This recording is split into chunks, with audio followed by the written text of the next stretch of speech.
We will not allow Sub-Saharan Africa to escape that. Okay, we do everything to keep Sub-Saharan Africa where it is, also impoverished. It's absolutely vital for the prosperity of everyone else. So let's get clear about that.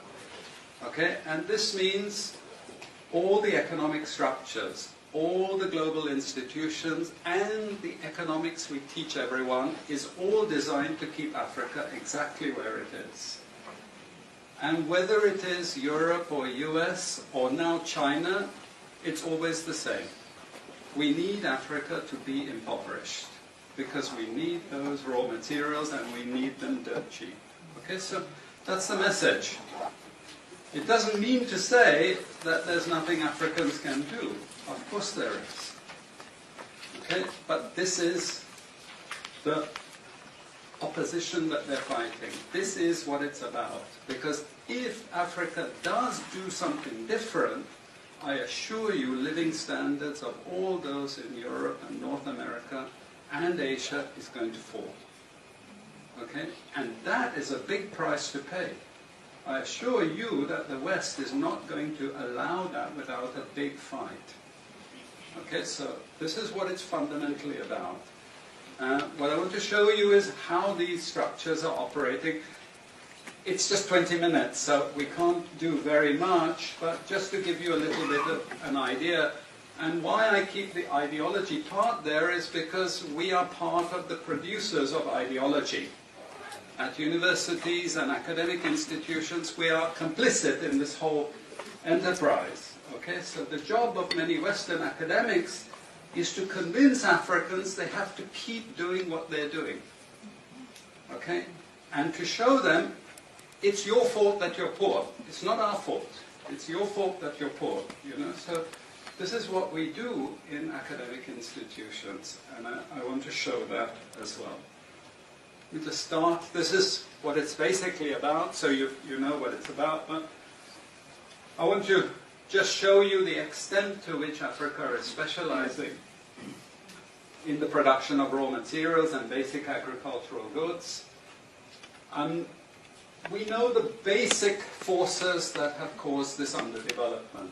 We know it's colonization.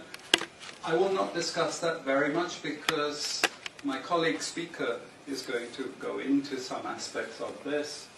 But I do want to discuss the global economic structures, the global financial institutions, and economic ideology, briefly, to give you a flavor of those. Let me start with this. You can't really see it so easily, but if those of you who are interested, you want the PowerPoint, I'm sure we can make it available to you. But the thing that you really need to see is the top line. Okay? And the extent of dependency is captured by this statistic at the top. Okay? And you compare it with all other income groups, and what you see is essentially in that one statistic how dependent Sub-Saharan Africa is on raw material production. Okay? This is the very heart of what makes Sub-Saharan Africa beat. Okay? Here, just to have a look at one very important additional statistic, with all this export coming from Sub-Saharan Africa, how much does Sub-Saharan Africa account for in terms of global trade value?